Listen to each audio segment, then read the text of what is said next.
시간이 좀 지났긴 했는데 135회의 그 BMP랩만의 가장 큰 장점이죠. 135회에서 많은 합격자분들이 시험을 마무리를 하셨기 때문에 이 소중한 데이터들이 나오게 됐고, 그걸 통해서 135회 문제 유형뿐만이 아니고 과연 합격자는 어떤 문제를 선택하고 어떻게 고민을 했느냐에 대한 통계적 데이터를 통해서 135회를 한번 다시 바라보고, 다음 시험에서 여러분들이 인사이트를 가지고 문제 선택 및 접근 전략을 고민하실 때 도움이 됐으면 하는 차원에서 통계 분석을 공유하게 됐고요. 대표적으로 좀 그 각종 특징들이 교시별로 나타나는데 그걸 좀 인지를 하시고 준비를 하시면 차기 시험에서 크게 도움이 될 것이라고 생각합니다. 자, 1교시부터 보겠습니다. 135의 1교시는 일반적인 전개 방식으로는 모르는 거 3개 하고 시간 우선해서 빨리빨리 선택하면 됩니다. 기존은 뭐 과거나 지금이나 앞으로 차기 시험에서도 다르진 않는데, 지금 이제 여기서 합격자들이 문제 선택한 비중을 한번 보겠습니다. 1교시는 보시면 설계감리가 6개 나왔어요. 13개 중에서 46%, 통신이론, 정보통신이 나머지를 했습니다. 근 80% 정도를 요 3가지 과목이 명확하죠. 정보, 통신, 기술사입니다. 거기에 입각해서 냈고요. 점점 그 설계고까지 확대되면서 135회에서도 여지없이 설계감리 영역의 비중이 좀 넓었다는 걸 알 수 있습니다.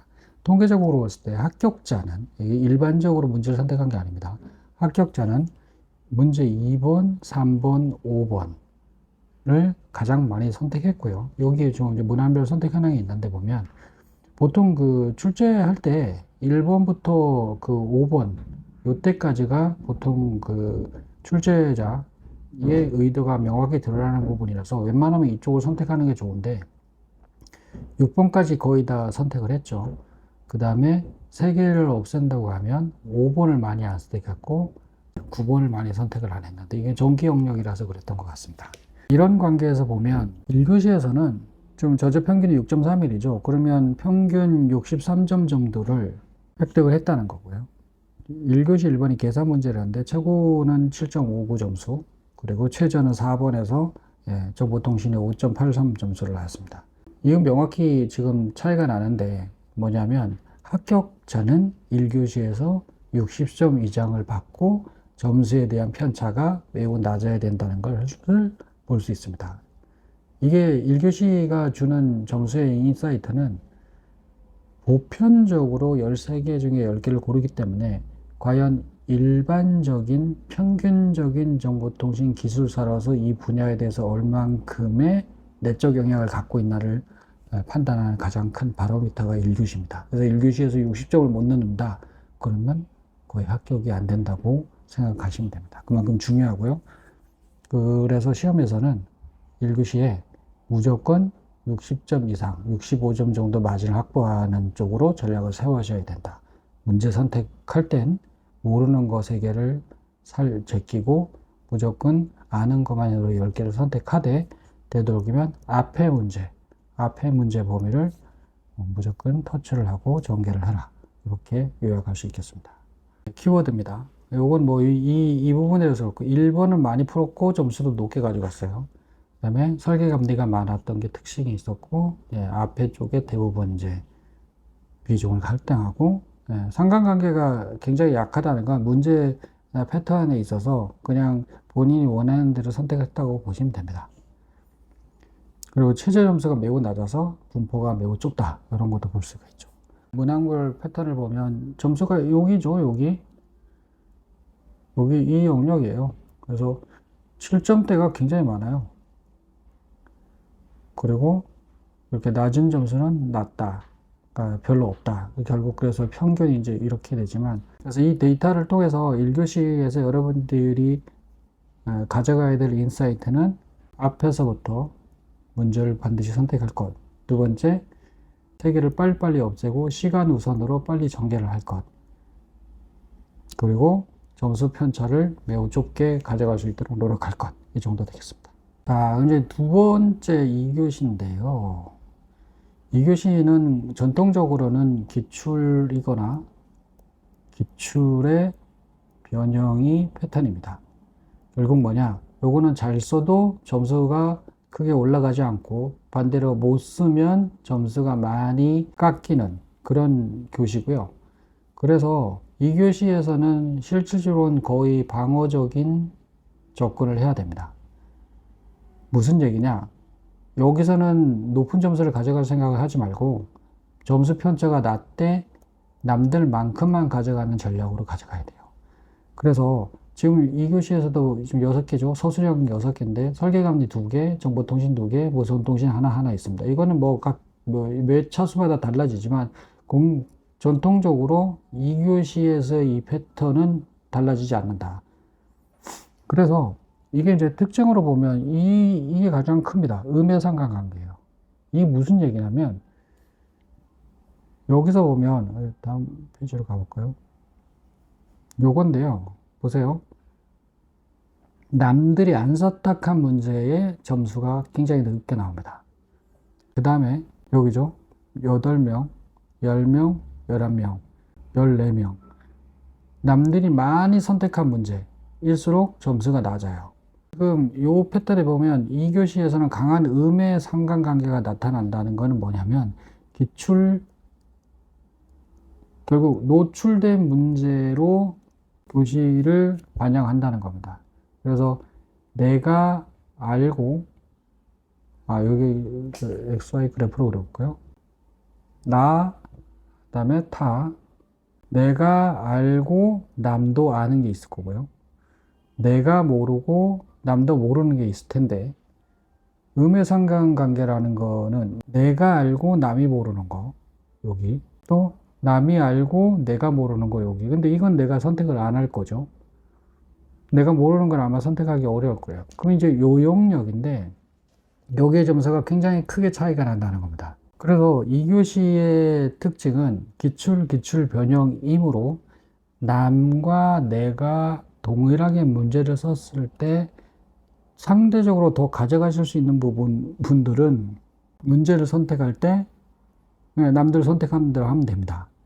근데 동일하게 썼을 때 점수를 못 가져가거나, 이건 전달력의 문제겠죠. 퀄리티의 문제는 아닙니다. 반대로 그렇게 해서 내가 2교시에서 상대적으로 이기기 어렵다고 하면 남이 선택 안 한 문제를 선택함으로써 그걸 복구할 수 있다는 겁니다. 이런 형태죠. 그래서 OX를 해서 4개의 문제를 선택하면 물론 내가 아는 걸로 다 선택하면 돼요. 이 영역에서 선택하면 돼요. 근데 이게 4개가 안 되는 경우가 있단 말이죠. 그러면 어떤 선택을 해야 되냐? 둘 다 모르면 아무도 선택 안 할 문제를 선택해라. 내가 요 경계선처럼 잘 모르겠다. 아무도 선택 안 하는 문제를 선택해라. 그래서 차별화된 점수를 가져갈 수 있는 영역이 2교시고요. 중요하게 생각해야 되는 건 이 상관관계가 굉장히 음해의 문제가 있다. 그래서 철저하게 2교시는 남을 의식해서 문제를 선택해야 된다는 겁니다. 전체 평균이 14.7이에요. 아시다시피 15점 곱하기 4문제, 그래서 60점을 넘겨야지 합격하는데 14.7이면은 58점 정도 되겠죠. 전체적으로 4개라고 하면. 그래서 최고가 16점, 최저가 13점이에요.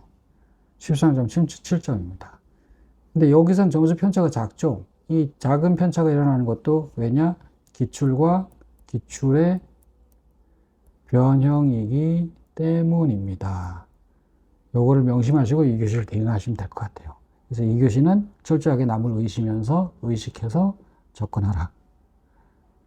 다음은 이제 3교시입니다. 3교시는 이제 실제 시험을 하면 여러분들은 이제 점심 식사 이후에 시작을 하는 첫 번째고요. 3교시부터는 이제 진짜 기술사라서 회차에 적합한 문제를 출제하고 여러분들 써야 됩니다. 이때부터는 상관관계 보시죠. 아주 약한 상관관계를 갖고 있지만 양의 관계를 갖고 있습니다. 3교시, 4교시는 다른 이유 없이 무조건 나 기준으로 잘하는 거, 그 다음에 적당히 아는 것, 모르는 거 있으면 요거에서 선택을 해야 됩니다. 남을 의식하지 말고 내 걸 선택해야 돼요. 일단 평균은 14.69인데 최고가 15.3, 최저가 14.3이에요. 이 좁아요. 아주 이 분포가 이게 좁다는 거고요. 이 좁아요. 좁고 문항 선택에서도 보면 5문제 골고루 플랫하게 돼요. 이 2번 같은 경우는 뭐 거의 대부분 분들이 몰랐던 문제이기 때문에 선택을 안 한 겁니다. 결국 여기서는 이 3교시는 내가 좋아하든 싫어하든 간에 아니면 상대방이 좋아하든 싫어하든 간에 정말 자기가 아는 문제만 그것도 자기 알고 있는 만큼의 점수를 가져갔다는 게 됩니다. 이 굉장히 당연한 건데 1교시 빼고 2교시에서는 아니죠. 2교시는 철저하게 상대적인 점수가 나왔어요. 기출이나 기출의 변형이기 때문에 철저하게 상대적인 점수가 나왔으면 3교시는 이제 어찌됐든 프레시한 문제로 전개가 되는 거고 그렇기 때문에 나나 남과 상관없이 그 점수의 퀄리티대로 나옵니다. 그게 가장 큰 특징이고요. 그래서 1교시, 2교시, 3교시, 4교시가 각자 고유의 특성이 있는데 3교시는 내가 원하는 대로 선택하면 됩니다. 아는 만큼 가져가시면 됩니다. 그것도 승부를 걸 분들은 미리 이제 여기서 나타나게 되겠죠. 그래서 핵심 인사이트를 보면 다양하고요. 그 다음에 관계가 없어요. 저료 점수랑 문제랑 상관관계가 없고 그 다음에 이 지금 아까 여기 1번 요건 통신 이론 문제인데 역시나 대부분 분들은 통신 이론을 쉽지 않게 생각한다고 볼 수 있죠.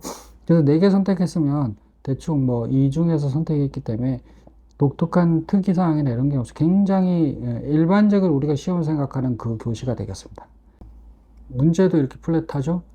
점수도 그냥 아는 만큼 나와서 랜덤합니다. 이 관계가 거의 차이가 없습니다. 그래서 3교시는 최선을 다해서 아는 만큼 써라가 되겠죠. 그 다음에 이제 대망의 4교시입니다. 4교시는 점수가 높죠. 16.3점이에요. 여기는 이제 승부처입니다. 승부처예요. 승부처이기 때문에 여기서 당락이 결정됩니다. 그래서 높은 점수는 17점까지, 낮은 점수는 15점까지. 그러니까 합격하신 분들은 4교시에서 지난 사고 친 걸 다 수습하고 마무리를 했다고 보시면 됩니다. 문제도 자기 나름대로 선택해서 4교시에서의 합격자들의 패턴을 보면 일단 전부 이 상관관계가 강하죠. 강하다는 거 뭐냐? 합격한 분들은 이 문제에서의 선택 비중이 패턴이 유사했다는 겁니다. 그래서 4교시에서는 승부처인데 합격자는 점수도 높게 가져갔고 유사한 문제의 패턴을 선택했으며 중요한 거는 이게 지금 여기에서 보여지지 않는 것 딱 하나가 뭐냐면 이제 분량인데요. 답안의 분량도 전체적으로 최대한 많이 썼습니다. 여기 그러니까 진짜 절박함으로 쏟아 넣어야 되는 교시고요. 그렇기 때문에 그 양만큼 이렇게 결과가 나온 겁니다. 1교시, 2교시, 3교시, 4교시 이렇게 있으면 1교시는 시간의 핵심입니다. 모르는 거 빨리 없애고 3개 제거하고 아는 거 10개 앞에서부터 쭉 전개해 나가는 거. 2교시는 경쟁을 통한 차별화. 남이 모르는 거 남인과 다른 걸 잡고 문제를 골라서 선택해라. 음의 상관관계죠. 3교시는 소신껏 써라가 되겠죠.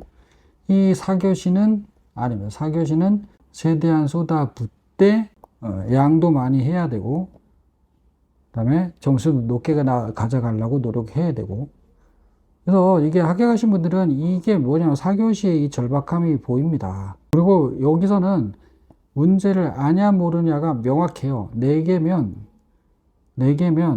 1교시, 2교시의 차별화와 3교시의 내적 역량 그리고 4교시에서 요거 2개를 모두 몽땅 합쳐서 전개를 해야 되는데 4교시에서는 이분들은 이렇게 선택을 하지만 아마도 본인이 답안을 쓸 때는 1, 2, 3의 모든 과정에 대한 보완을 할 수 있는 모든 기술, 분량, 전개 방법들을 쏟아내야 된다는 겁니다. 이게 가장 큰 차이예요. 그래서 쏟아냈다는 게 뭐냐면, 이게 남들 쓰는 건 다 똑같이 써요. 예, 이제 이렇게 되죠. 이게 아마 우리로 치면 아마 3교시처럼 최선을 다해서 쓸 겁니다. 다음에 이거 있죠. 남들 안 쓰는 거. 요런 것들은 2교시처럼 썼을 겁니다. 뭐냐? 상대적으로 내가 강한 부분을 부각하고 단점을 약하게 하는 형태, 의식한 걸 썼을 거예요. 그래서 4교시에서 점수를 많이 확보할 수 있도록 최선을 다해야 됩니다. 이게 가장 큰 문제예요. 그래서 예전에는 그 중간에 포기하고 나가시는 분들이 많았기 때문에 좀 다른데, 지금은 4교시까지 계속 이제 다들 쓰신단 말이에요. 그러면 로드 밸런싱을 하면 여기 이제 점심시간이라고 치면 4교시에서 모든 에너지를 쏟아부어야 돼요. 4교시. 이 플랫하게는 안 나오거든요. 근데 밥 먹고 이제 여기가 3교시죠. 3교시 때는 남들만큼 쓰는 건데, 2교시 때는 남을 의식해서 문제를 선택하고 하는 거고, 1교시 때는 시간 우선을 해서 빨리빨리 쓰는 거고, 전부 이제 에너지를 많이 소모합니다. 다만, 여기서 뭐가 제일 중요하냐? 여기와 여기가 제일 중요합니다. 나머진 방어다. 그렇게 됩니다. 근데 지금 각 회차마다 달라지는 건 과목 분포가 달라지고요. 뭐 이거는 출제자가 갖고 있는 도메인 날리지가 달라서 해당 분야의 토픽들이 이제 달라질 수가 있는데, 이번에는 뭐 원래도 설계감리가 비중이 요즘 많아지고 있어서 최소 20에서 30% 나오는데, 이번에는 설계권 관련된 이슈들이 복합적으로 작용한 이유인 것 같긴 하지만, 예, 여기 보시면 예, 많은 비중을 문제를 냈습니다. 그래서 차기 차수에도 이렇게 나온다는 보장은 없지만, 어쨌든 앞으로 137회, 138회 이렇게 준비를 하시는 분들은 설계감리 영역을 무조건 해야 되고, 과목별로 패턴은 지금 이 공유된 정보를, 인사이트를 가져서 본인이 시험 준비하고 문제 선택할 때 꼭 참고하셔야 될 겁니다. 자, 종합적으로 분석을 해보겠습니다. 자, 교수별 핵심 지표가 이렇게 됐죠. 1교시 60점 넘어라. 여기로 치면 63점이 되죠. 저는 개인적으로 65점 정도까지는 가져갔으면 합니다. 요게 원하는 거. 2교시는 점수를 높게 받기는 어렵다. 점수를 높게 받기는 어려운데 남이 선택 안 한 걸 많이 선택했더라. 합격자는. 그리고 3교시는 전반적으로 점수가 15점은 안 됐지만 상관관계가 없죠. 그래서 3교시는 각자 알아서 각자 도생으로 적당한 문제를 방어적으로 잘 선택해서 쓴다. 이건 이제 최선을 다하는 거죠. 최선을 다한다. 차별화해라. 4교시는 16.3이죠. 승부처입니다. 점수가 제일 높아요. 상관관계도 높아요. 많이 선택하고 많이 가져갔습니다. 이게 중요해요. 여기 있죠? 많이 선택하고 많이 가져가고. 2교시는 남이 선택 안 한 걸수록 적게 선택을 받았을수록 점수가 높더라. 그죠? 요는 거기에 중간. 1교시는 아무것도 없다. 시간 우선이다. 이겁니다. 그래서 4교시에는 진짜 절박하게 써라. 그래서 이 에너지를 투입하고 시험에서 내가 다 알아서 합격하는 거는 쉽지 않아요. 뭐 저도 그렇게 하지 못했고, 그렇게 하시는 분들은 그렇게 많지가 않습니다. 일반적으로는 시험의 회차별로 적합한 적절한 전략과 문제 선택, 그리고 이제 지적 역량으로 이렇게 가겠죠. 그 다음에 전달 능력. 요게 되는데, 여기서 자, 문제 선택이나 뭐 전략은 이제 여기서 얘기했습니다. 이 전략대로 가겠죠. 문제 선택에서 나왔어요. 1교시는 빠르게, 2교시는 다르게, 3교시는 최선을, 4교시는 절박하게. 이렇게 됩니다.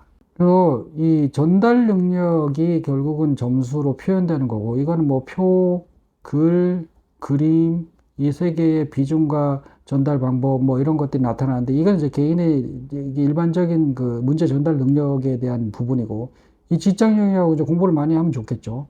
그래서 많이를 많이 쓴다. 그러니까 요거는 기본인데 문제는 요 두 가지 전략과 문제 선택을 합격자들의 답안 패턴을 통해서 여러분들이 인사이트를 얻고 차기 시험에서 그 인사이트를 투영시켜서 요 두 가지로 승부를 건 다음에 결과를 보면 좋은 결과가 얻을 것으로 생각됩니다. 예전하고 달라졌어요. 예전에는 1, 2, 3, 4교시가 이렇게까지 되진 않았는데 지금 패턴을 보면 점수가 급격하게 차이가 납니다. 자, 4교시, 1교시, 여기 제일 중요하고요. 2교시는 방어적으로 접근하라. 3교시는 최선을 다해라.